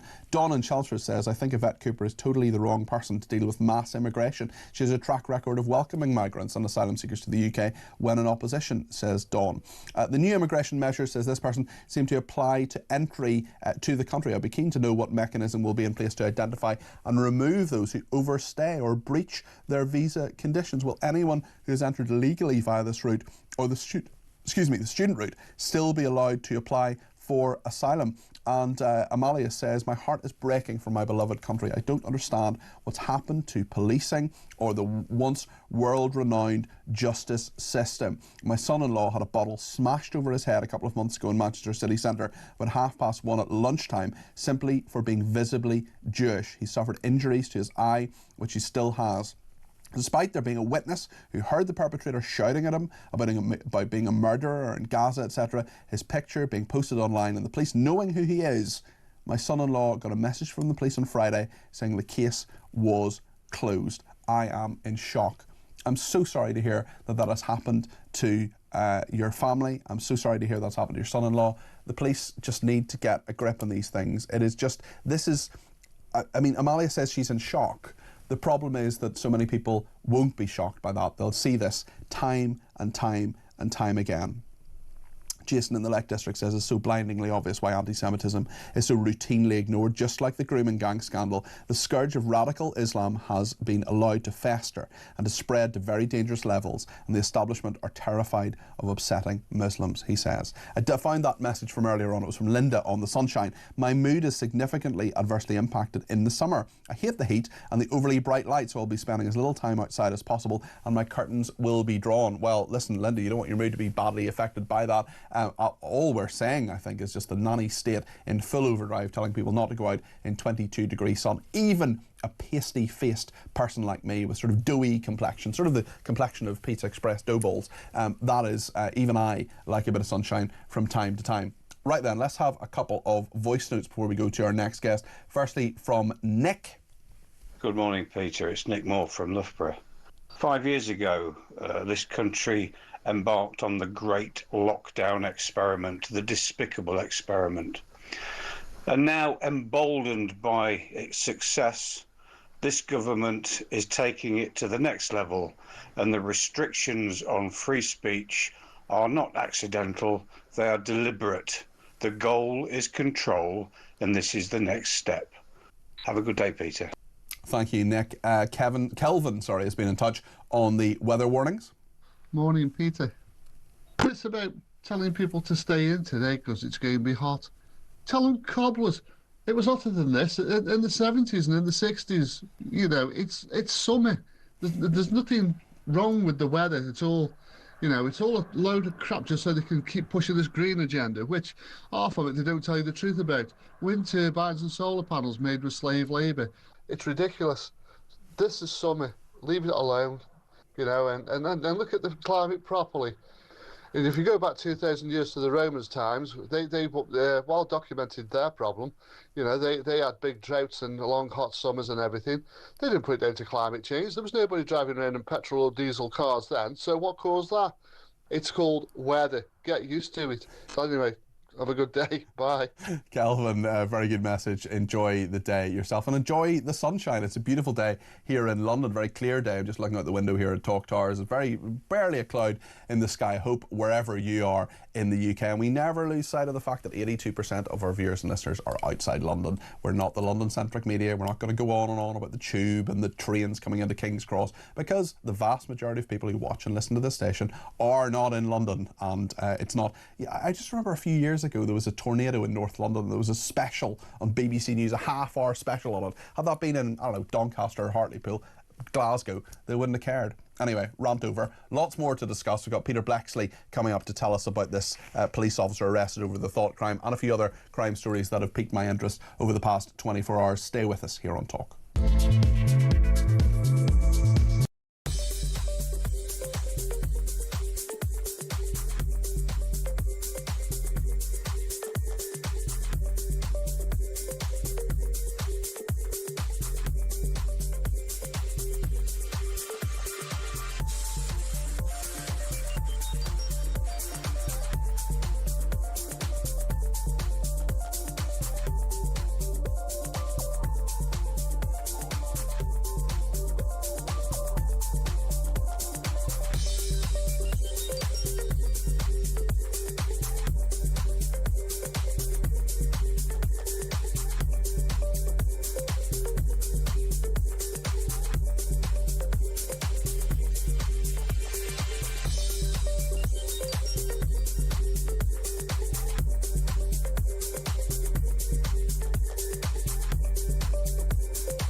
Across the UK, on DAB+, on your smart speaker, on your smart TV, and on your side. This is Talk. Thank you everybody who has been in touch with the programme. We have a number of voice notes waiting to go in just a minute, but I want to talk to Peter Blexley first, former Metropolitan Police detective, our crime commentator here at the station as well. Peter, this story about the retired police officer arrested over a thought crime tweet, it's appalling.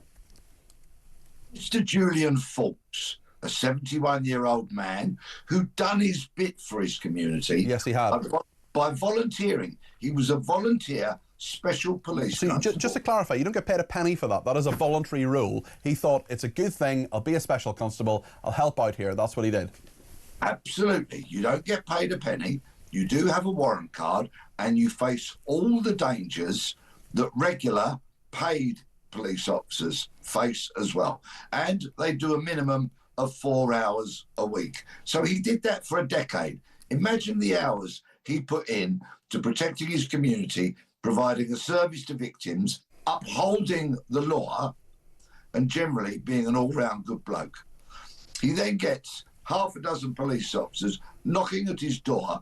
Let's remind ourselves here, for no crime whatsoever. Mr. Philp did very foolishly accept a caution for his non-crime, but that caution has been set aside because the matter has come to public attention. Kent Police have realised the folly, the lunacy, the appalling treatment that he went through, and so that caution has been expunged. But a police caution can be a very serious thing. So a little word of advice to anybody who finds themselves in this situation with the police knocking at their door when you've done nothing wrong. Say nothing, get a lawyer. And don't accept a police caution. Absolutely not. Absolutely not.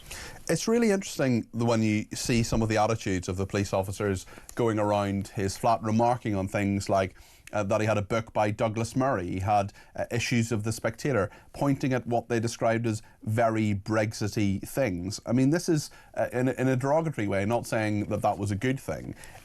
And looking through, you know, the kind of scrutiny that he went through, looking through things such as clippings in regard to his daughter who died in an accident 15 years previously. I mean, it's so intrusive when the police come to your house. They should have just cause. Somewhere, some senior officer made a decision and said, go and arrest this man. What on earth would have been going through their head, Peter? Clearly not the law of the land, because they had absolutely no understanding of it. Mr. Fox, I just repeat, had not committed a crime.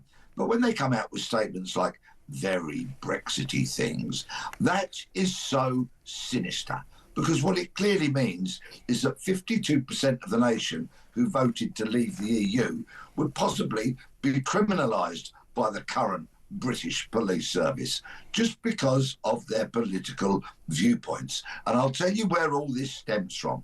All senior police officers, the length and breadth of the land these days, almost to a man and a woman, have been to university. They've got their shiny degrees. And when they've been at those seats of learning, they have been indoctrinated. They have fallen into the trap.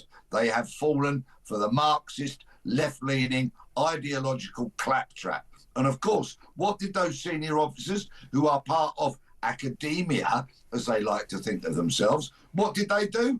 Many of them said, every police officer coming into my service has got to have a degree as well. Now, I've been to some of these universities and I've seen these student police officers being lectured, and it comes as absolutely no surprise to me that the whole organisation is leaning towards this being under the grip of academia and falling for the ideological brainwashing that they're getting at universities. What advice would you give Julian Fuchs? What would you say to him to do now? Sue them. Get a very good lawyer, unlike he did back when he was originally arrested, and take legal advice, of course, but see if there is any possibility to sue them.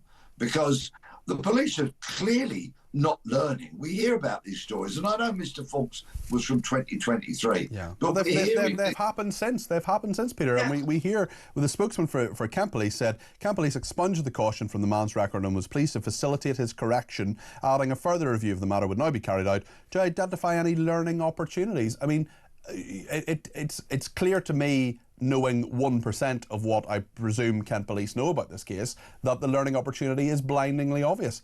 Don't do it again. Lessons will be learned. How about stop acting like jack-booted stormtroopers and try protecting free speech and not policing it? Yeah. Officers from the Met, go to Speaker's Corner. Do not let people who are talking about their Christian teachings be shouted down by a baying mob of Muslims, for example, which has been happening in recent times. Protect the free speech of anybody so long as they do not cross that line when they start breaking the law. And stop being so worried about people who get offended easily because they are of a delicate disposition.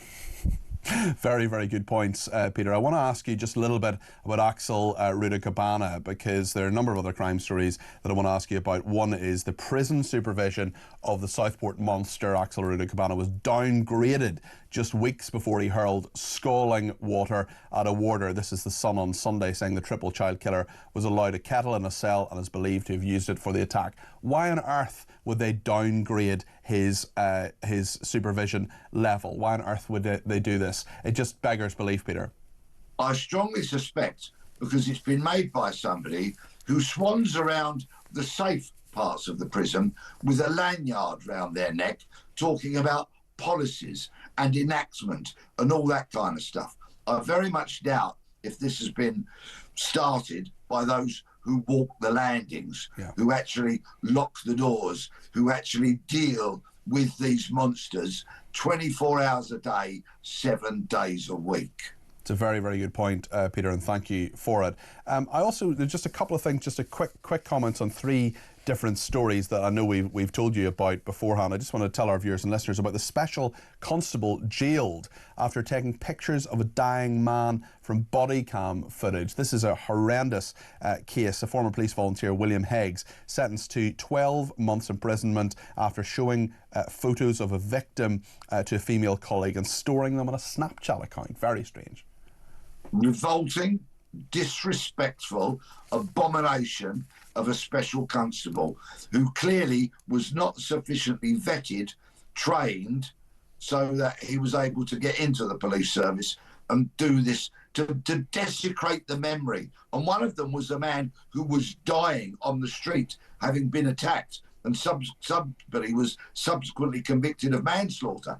To take those images and then use them on your own Snapchat and share them with people that simply shouldn't have seen them is utterly appalling. But I want to give a very big shout out to the police officer that he showed those images to, and that officer then rightfully blew the whistle and led to this man's arrest, charge, conviction and imprisonment, but he should have got longer. Yeah, absolutely right. The widow of the victim, Mr. Harty, Mandy Casey, said in a victim impact statement read to the court that Heggs took her husband's dignity when he was at his most vulnerable. You don't take someone's dignity and pride from them on their deathbed. Absolutely horrendous. Another story that caught my eye was about the man arrested on suspicion of murder after the death of an 87-year-old in North London. This is Manor House in London on Tuesday, and the 87-year-old man, a 59-year-old man, arrested on suspicion of murder and robbery. Tell us about this, Peter. Yes, well, he's subsequently been charged with those two offences of robbery and murder.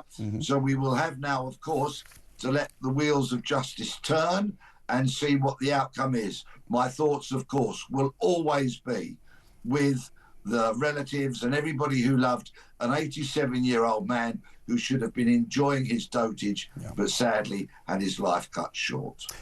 Peter, thank you so much for your analysis of all of those issues. As always, Peter Blexley there, who is a former Metropolitan Police detective and our crime commentator here at Talk. What do you think about what Peter was saying there? Let me know your thoughts. There's still time if you want to get in touch. 0344 499 1000. And thank you to Chris, who has been in touch. He says, it saddens me what the police have become. This is mainly because senior officers are getting into the police through accelerated entrance. For example, those who have degrees. Many chiefs have never walked the beat, and also our government is being taken over by Islamists. In my 73 years, I'm ashamed of this country, the way Jewish people cannot walk the streets safely and are not protected by the police. Is this the new Nazi Germany of the 30s appearing with its vile hate?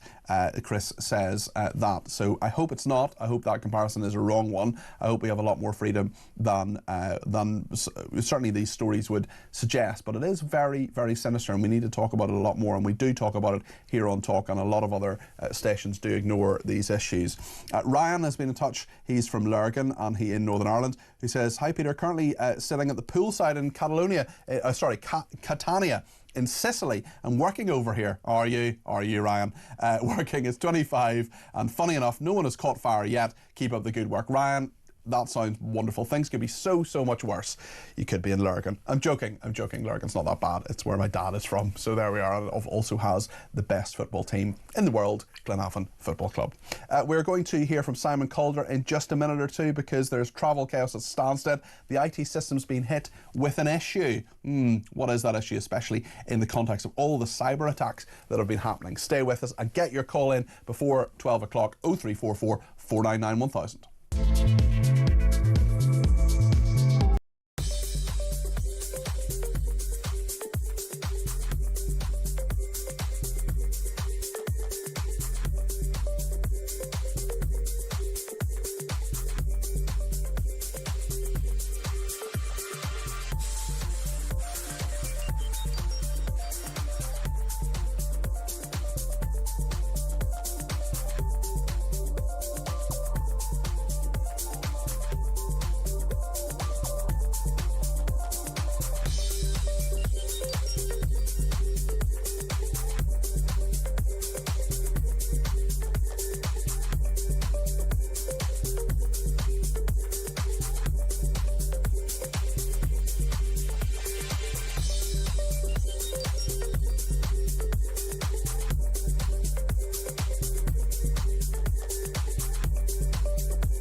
Many of the wars we fought subsequently have been controversial, sometimes actually questionable in terms of their aims. But the men and women who served, they were never, very rarely actually, called into question. Yeah. That idea of a British military uniform and it being the best of the best, that's what we need to work towards, hold on to, never don't question it. We need to always interrogate it. But the day we lose pride in that uniform and that service is a very worrying day indeed, I think, Ian.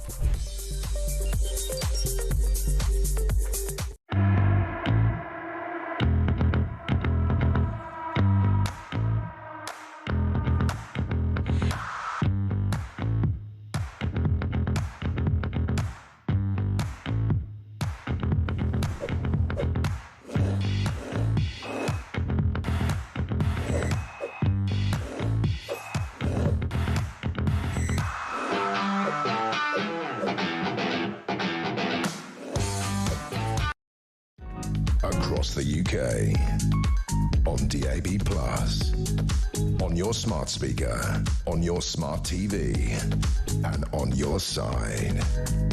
This is Talk. Thank you to Philip, who's been in touch on Twitter. He says, I'm looking at my bookcase. I'm seeing Strange Death of Europe by Douglas Murray, Ari Neve's Nuremberg book, and 1984 by George Orwell. I'm thinking I'm looking at a life sentence here. Don't tell Kent Police. It's a very good point. Natalia says, hi Peter, I despair for the future of the world. I'm here in Israel. I've been putting off a trip to London to see a friend for over a year, and the thought of spending a fortune to then feel much less safe than I do here in Israel in every way. I have a connection and attachment to your adopted country, and what's become of it breaks my heart. Great show as always. P.S. Douglas Murray may well be my favourite person. Natalia, I thought I was your favourite person, but I'm happy to come second to Douglas Murray. Connor says, I'm just wondering why Peter Blexley can't join the Reform Party as the Crime and Policing Commissioner. He would be a fantastic person to have. Tony says, hope you don't mind me messaging again, but I am very passionate about this. Listening to a debate on free speech. Freedom of speech and expression is a great thing, but with freedom comes responsibility, and it needs to be made absolutely clear what the line is.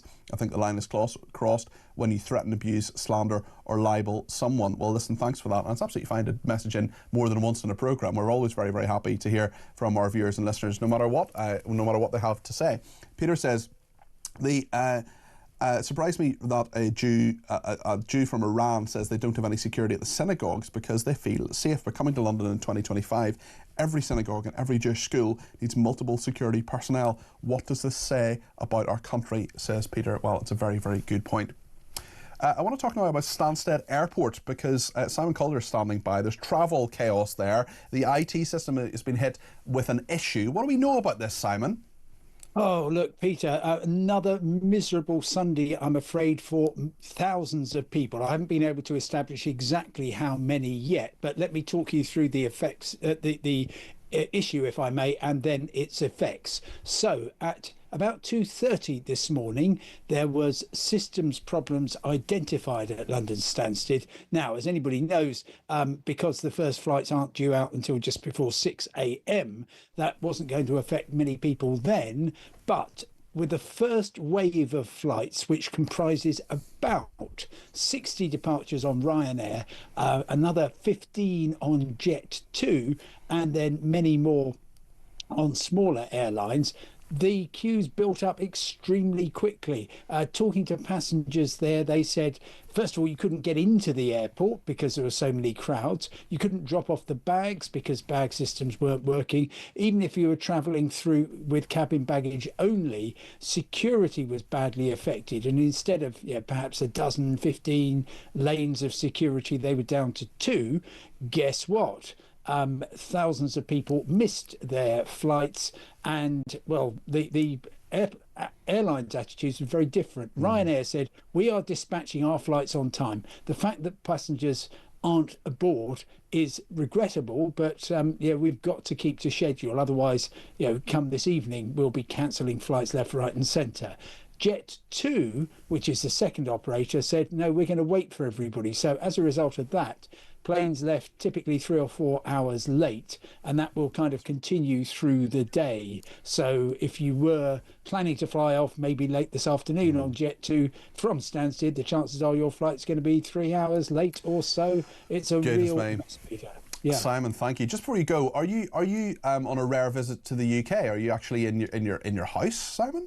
I'm in what passes for my home, yes, which, as you can tell, is a bit of a shambles, but that's all right. Well, you haven't got very much time to tidy it because you're always off somewhere. Simon, a rare privilege to have you in the UK. Great to see you. Well, that's very kind, and you are, just on behalf of Talk viewers and listeners, you are our favourite person. Oh, you. That's why anybody would say otherwise. There we are. Simon, you're very kind. Thank you very much to Simon Calder there, travel correspondent of The Independent. Pope Leo XIV has been appealing for no more war. He's given his first Sunday message to crowds in St Peter's Square since his election as pontiff. The new Pope called for an authentic and lasting peace in Ukraine. He wants a ceasefire in Gaza. He wants the release of all Israeli hostages. He's recalled the end of the Second World War, Leo quoting his predecessor, Pope Francis, as he's denounced the number of ongoing conflict as a third world in pieces. Let's have a few voice notes. Ian now on the Chris Philp interview a little bit earlier on in the programme. Hi Peter, it's Ian from East Grinstead. Listening to Chris Philp and talking about the immigration and what Labour should do and don't do. You're holding him to account brilliantly. At the end of the day, facts are facts. They didn't do anything. In fact, if anything, they encouraged it over Boris Johnson, the illegal migration.